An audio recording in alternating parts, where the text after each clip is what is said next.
Free. প্রিয় শিক্ষার্থীবৃন্দ, আমরা অনলাইন ভিত্তিক ক্লাস শুরু করতে যাচ্ছি। যদিও এই বিষয়ে আমাদের পর্যাপ্ত অভিজ্ঞতা নেই, তারপরেও মানুষ অনুশীলনের মাধ্যমে অনেক কঠিন কাজকেও সহজ করে নিতে পারে। সেই সূত্রে আমরা মাননীয় প্রধানমন্ত্রী ডিজিটাল বাংলাদেশ ঘোষণা করেছেন। সেই লক্ষ্যে প্রযুক্তির ব্যবহারের মাধ্যমে এই কঠিন করোনা পরিস্থিতিতে আমরা অনলাইন ক্লাস করতে যাচ্ছি। আশা করি শিক্ষার্থীরা এই বিষয়ে মনোযোগ দেবে, কারণ আমি মনে করি বর্তমান যুগের যারা ছাত্রছাত্রী প্রযুক্তি বিষয়ে তারা আমাদের চাইতে অনেক বেশি। এই প্রসঙ্গে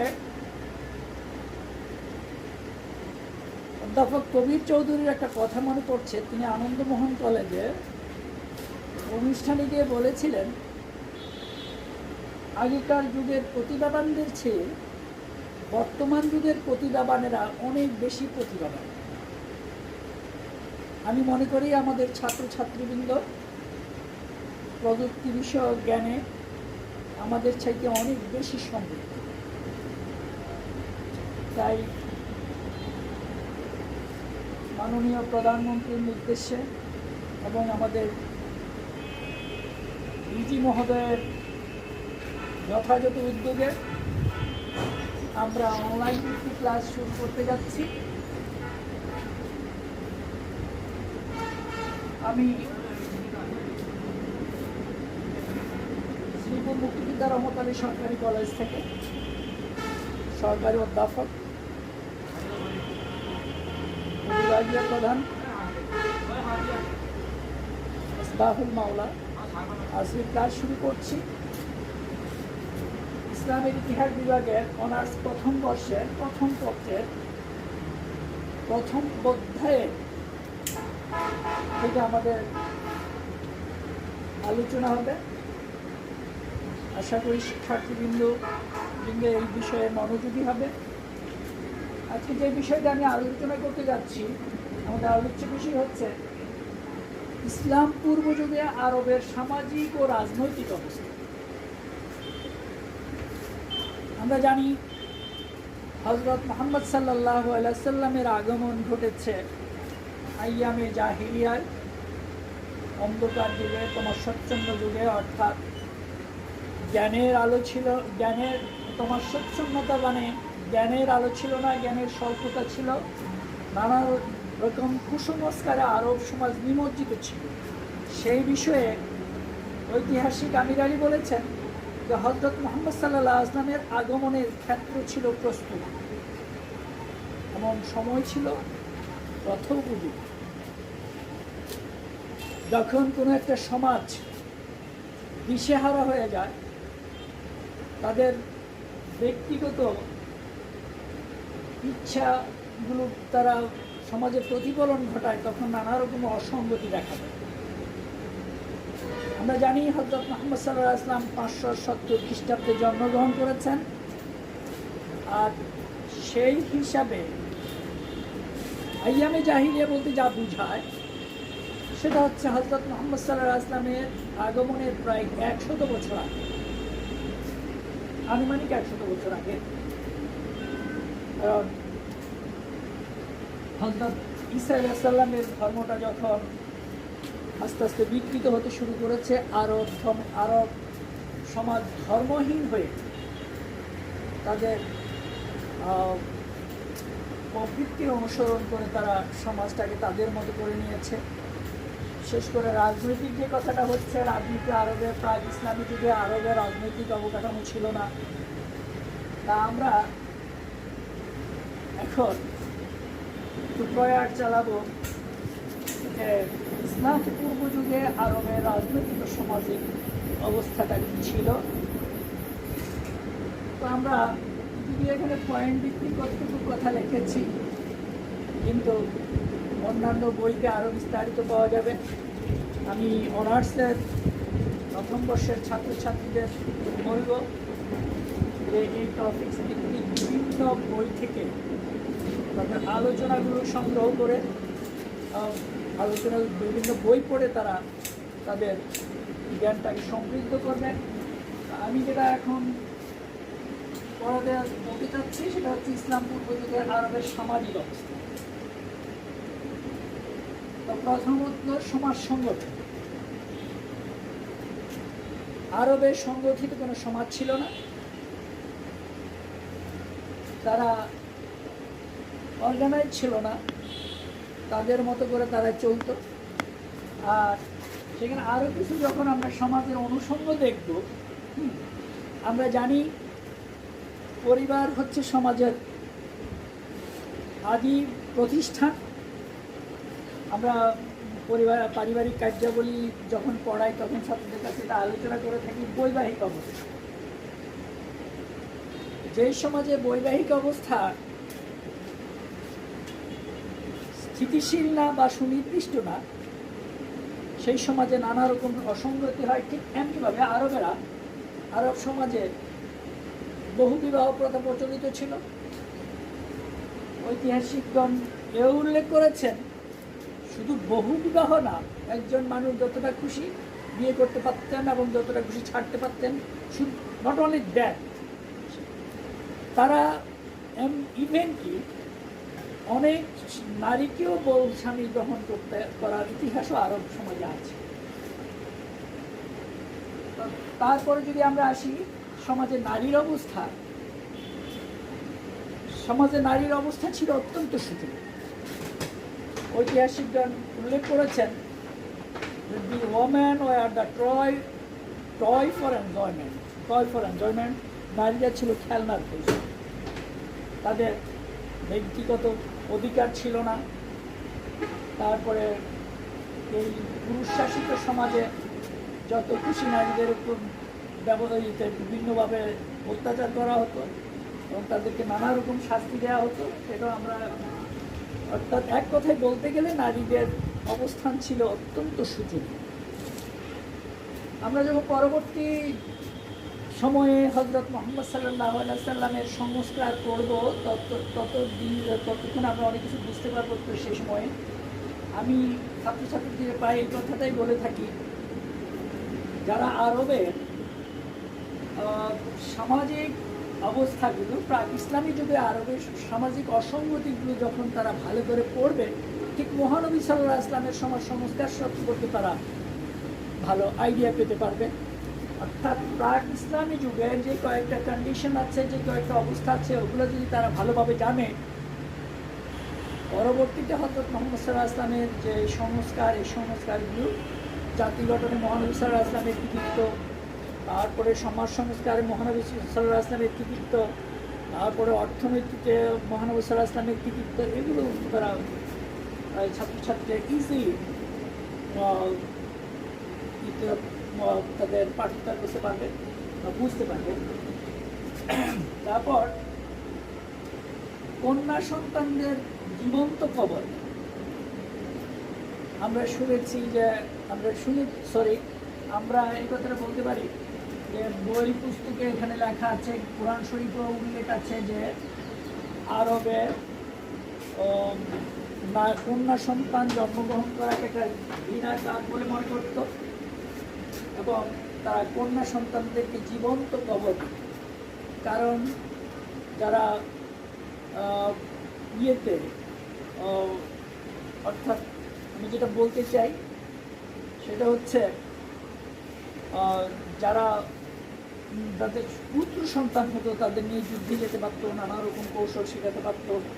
আবার কন্যা সন্তান হলে এটাকে তারা কন্যাদায়গ্রস্ত হতো বেশি, এই জন্য তারা কন্যা সন্তানদেরকে জীবন্ত কবর দিত।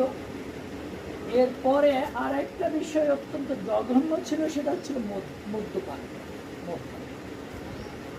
আরবের এই মদপানকে কোনো প্রকার অপরাধই মনে করত না, বরঞ্চ যারা মদপান করতো না তাদেরকে তারা সমাজের ভালো একজন বলে মনে করতো না।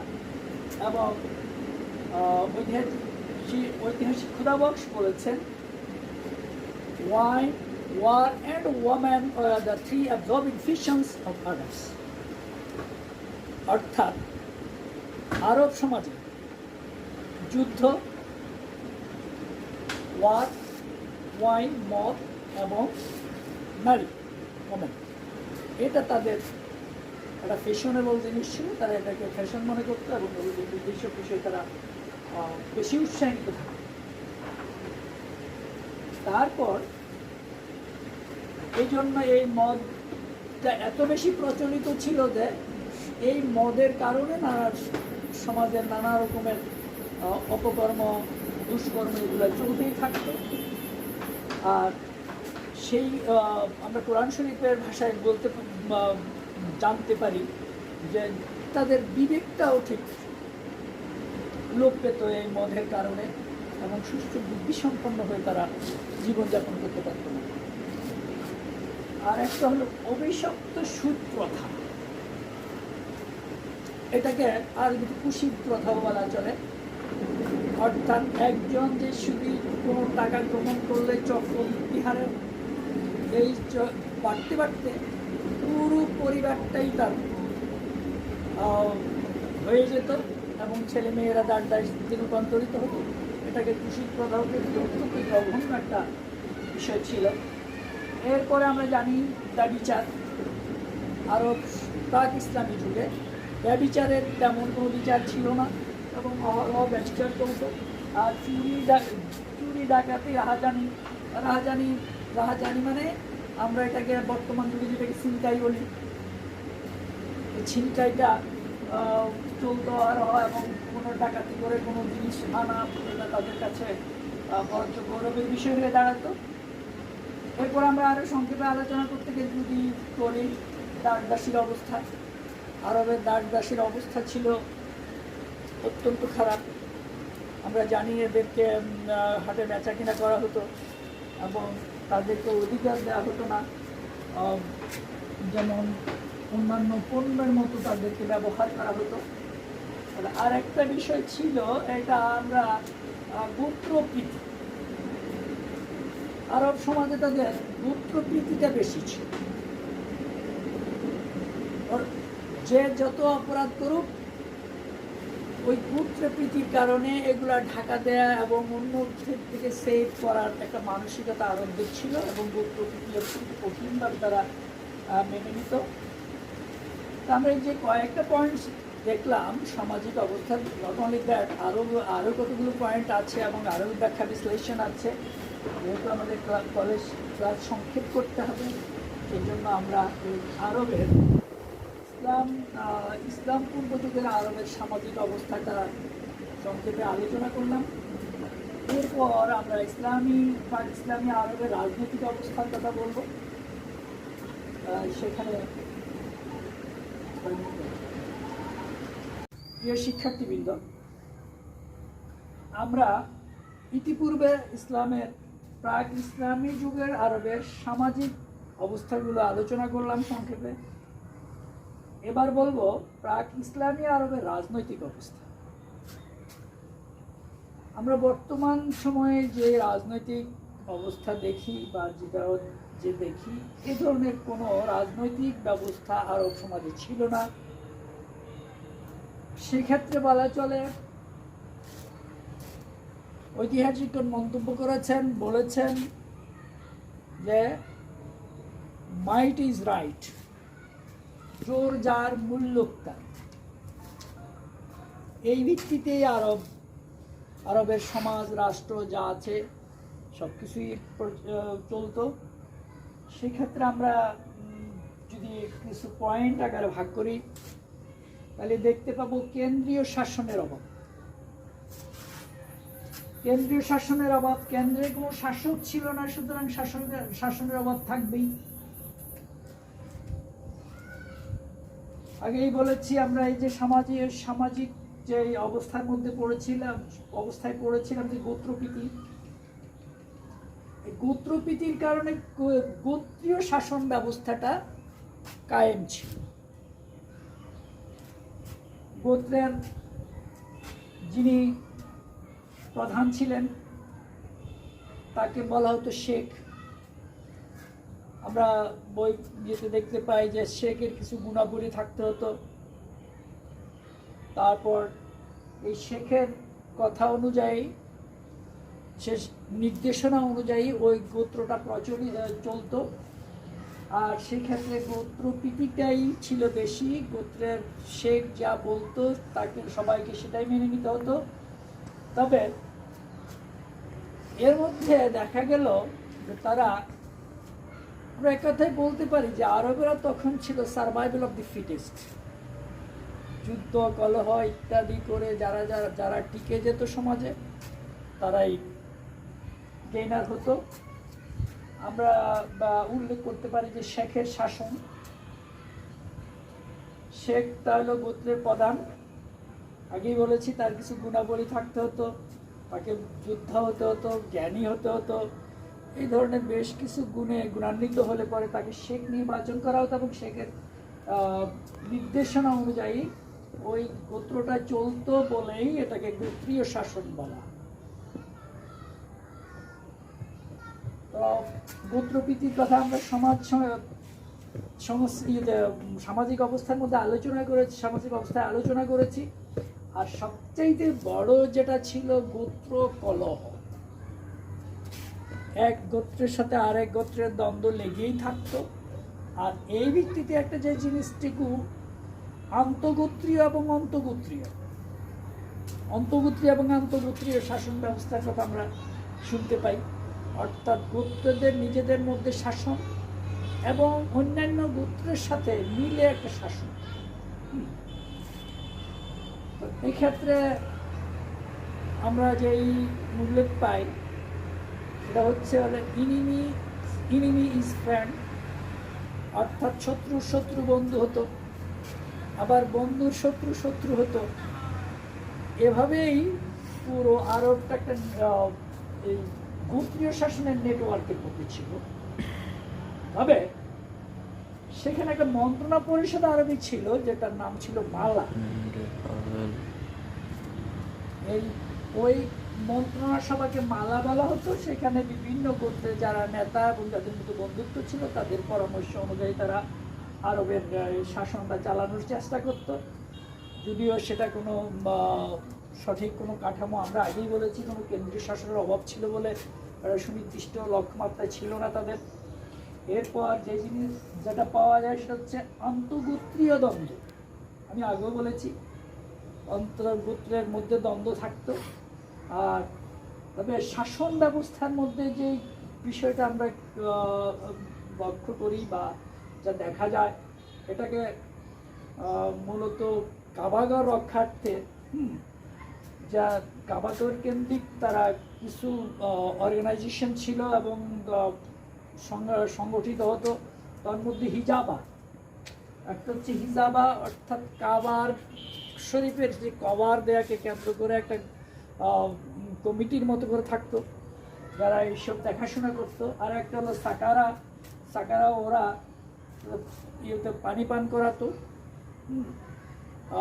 আমরা জানি যে হজের সময় তাদের মূল কার্যক্রমগুলো চলতো এবং যারা হজে পানি পান করানোর ব্যবস্থা করতো তাদেরকে সাকারা বলা হতো। সেই জন্য একটা পরিষদ ছিল, সেই পরিষদের মাধ্যমে এই কাজটা করা হতো। আমি আবার একটু বলতে চাই, সেটা হচ্ছে হিজাবা শব্দটা হিজাব শব্দের থেকে এসেছে। কাবা শরীফ আবৃত্তকরণের জন্য যে একটা কমিটি হতো তাদেরকে হিজাবা বলা হতো। সাকারা যারা হজে আগমনকারী বিভিন্ন নিজেদেরকে পানি পান করানোর ব্যবস্থা করতো। ইফাদা, আমরা জানি আরবেরা ছিল অতিথি পরায়ণ, এটাতে তার একটা ভালো গুণ।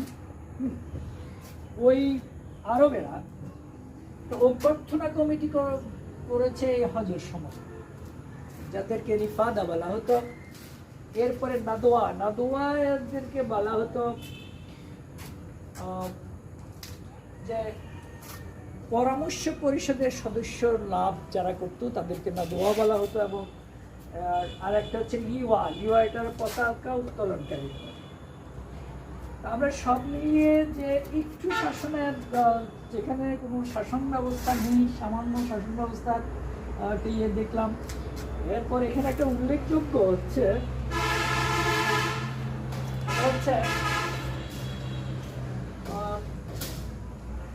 যে গোত্র কলহটা, সেটা তারা হযরত ঈসা আলাইহিস সালাম থেকেই শুরু হয়ে আসছে। ঐতিহাসিকগণ মন্তব্য করেছেন সামান্য কারণেই তারা কলহ বিবাদে লিপ্ত হয়ে যেত। তারা ওই যে গোত্রপ্রীতির কারণে গোত্রের কেউ অপরাধ করলে, বর্তমান যুগে আমরা যেমন দেখি যে আমার লোক বলেই অনেক অপরাধকেই করা হয়, ঠিক তেমনিভাবে আরবেরাও এই কাজটি করতো। দ্বন্দ্বের গোত্রের যে কোনো লোক কোনো অপরাধ করলে সহজেই তারা নিজেদের পরিচয় দিয়ে ওদের কাছ থেকে প্রশ্রয় দিত। রাজনৈতিক অবস্থার যে পয়েন্টগুলো বললাম, আর এগুলো ব্যাখ্যা বিশ্লেষণ করে দেখা যাবে যে হযরত মুহাম্মদ সাল্লাল্লাহু আলাইহি ওয়াসাল্লামের পূর্বে আরবের সুনির্দিষ্ট কোনো শাসন ব্যবস্থা ছিল না। আর বর্তমান সময়ে আমরা যে রাষ্ট্র ব্যবস্থার কথা বলি, রাষ্ট্রের উপাদানগুলো যদিও ছিল ওখানে, কিন্তু রাষ্ট্রীয় কাঠামো ছিল না। আর হযরত মুহাম্মদ সাল্লাল্লাহু আলাইহি ওয়াসাল্লাম এমন এক সময়ে আসলেন যে অন্ধকার যুগে, সেখানে আরবদেরকে আলোর পথ দেখালেন এবং তা গণতান্ত্রিক ব্যবস্থা কায়েম করলেন। আমরা মূলত যা দেখলাম, একটা রাষ্ট্র পরিচালনার জন্য যে সমাজ ব্যবস্থা এসেনশিয়াল, সেই সমাজ ব্যবস্থা আরবে ছিল না। উপরন্তু যে রাজনৈতিক কাঠামো দরকার তাও অনুপস্থিত ছিল। তো এরপর আমি আগেই ক্লাসের শুরুতেই বলেছি, যদি আমরা আরবের সামাজিক, রাজনৈতিক, অর্থনৈতিক, আমরা বলে থাকি যে 5টা জিনিস: রাজনৈতিক, সামাজিক, অর্থনৈতিক, ধর্মীয় ও সাংস্কৃতিক অবস্থা, যেটা একত্রে আমরা 5 কন্ডিশনস বলি।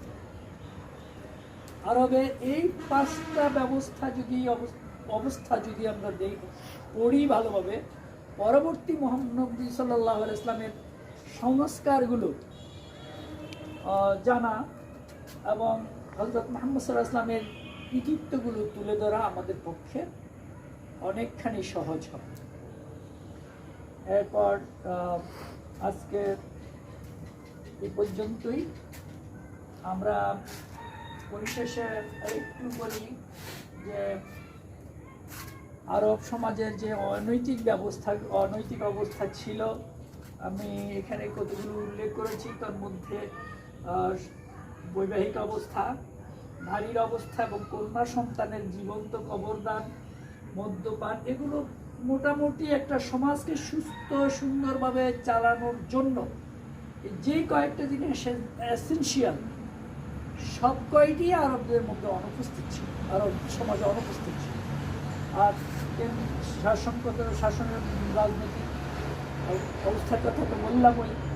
প্রাক ইসলামী আরবের রাজনৈতিক অবস্থা আবার উল্লেখ করতে চাই। কেন্দ্রীয় শাসনের অভাব ছিল, গোত্রীয় শাসন, তারপরে গোত্রপ্রীতি ছিল, শেখের শাসন কায়েম ছিল। শেষে এই কথাটা বলতে হয়, শেখের শাসন মানে আমরা যেটাকে একনায়কতন্ত্র বলি, এই একনায়কতন্ত্র ওখানে ছিল। এরপরে মালা পরামর্শ যদিও ছিল, সেটা কার্যকারিতা খুব একটা বেশি ছিল না। আন্তঃগোত্রীয় দ্বন্দ্বের কথা তো বললামই। এরপরে শাসন ব্যবস্থার মধ্যে একটুখানি এইটুকু পাওয়া যায়। এরপর আর সর্বসাকুল্যে আমরা বলতে পারি যে আরবের রাজনৈতিক অবস্থা আর সামাজিক অবস্থা দুটাই ছিল শোচনীয়। এর পরবর্তীতে আমরা আলোচনায় যাব প্রাক ইসলামী যুগে আরবদের অর্থনৈতিক, ধর্মীয়, সাংস্কৃতিক অবস্থায়। তো প্রিয় ছাত্রছাত্রীবৃন্দ, আশা করি তোমরা বইয়ের সাথে মিলিয়ে এবং এই বিষয়ে আরও তথ্য উপাত্ত সংগ্রহ করে পড়াশোনা করবে। আল্লাহ হাফেজ, সবাই ভালো থেকো এবং আল্লাহ যেন আমাদের এই দেশটাকে করোনামুক্ত করেন। আমরা জানি কোরআন শরীফের ভাষায় বলা আছে, আউযু বিল্লাহি মিনাশ শাইতানির রাজিম, বিসমিল্লাহির রহমানির রহিম, ইন্না মাআল উসরি ইউসরা। প্রত্যেক কঠিন সময়ের পরে একটা সুন্দর সময় আল্লাহ পাক দিবেন। আমাদের সবাইকে সবর করতে হবে, ধৈর্য ধরতে হবে এবং সবাই মিলে আমাদের সেফে থাকতে হবে। আমাদের বাসায় থেকে আমাদের নিজের স্বাস্থ্য সুরক্ষা করতে হবে। পাশাপাশি আরেকটা, এই করোনা পরিস্থিতিতে আমাদেরকে, আমরা একটা জিনিস জানি, যখন কারো অসুখ হয় বা রোগ ব্যাধি হয় আমরা বলি দাওয়া এবং দোয়া, দাওয়া এবং দোয়া। করোনা পরিস্থিতিতে আমরা জানি দাওয়া খুব বেশি কাজ করে না, এটা আমরা পত্রপত্রিকা বিভিন্ন বই দেখছি। সুতরাং দোয়াটাই মুখ্য। এখানে আমাদের সব পরিস্থিতিতে ধৈর্য ধারণ করে আল্লাহকে স্মরণ করে আমাদের ভবিষ্যতে যে আমরা একটা মানুষ হতে পারি। অনেকে এই সময়টাকে লেজার পিরিয়ড বলে মনে করছে, বিদ্যাবুদ্ধি ছেড়ে দিয়ে নিজের অঙ্গনে এই সব আনন্দ ফুর্তিতে সময় কাটাচ্ছে। That's not. আল্লাহকে স্মরণ করে আমাদের ভবিষ্যৎ প্রজন্মের জন্য আমাদের কিছু করে যেতে হবে, আমাদের কাজ করতে হবে। আমাদের শিক্ষা দীক্ষা এগুলো কখনো বন্ধ থাকতে পারে না। আমি হযরত শেখ সাদি রহমতুল্লাহ আলাইহির একটা উক্তিতে পড়েছি, হার ওয়ারাকে দখতর মারিফাত পরওয়ারদিগার। প্রত্যেক গাছের পাতা আল্লাহকে চেনার এক একটা চিহ্নমাত্র। এবং বাংলায় কবি বলেছিলেন, বিশ্বজোড়া পাঠশালা মোর সবার আমি ছাত্র। আশা করি আমরা ছাত্রত্ব নিয়েই এই ছাত্রত্বটাকে টিকিয়ে রেখে পড়াশোনা করব। ধন্যবাদ সকলকে।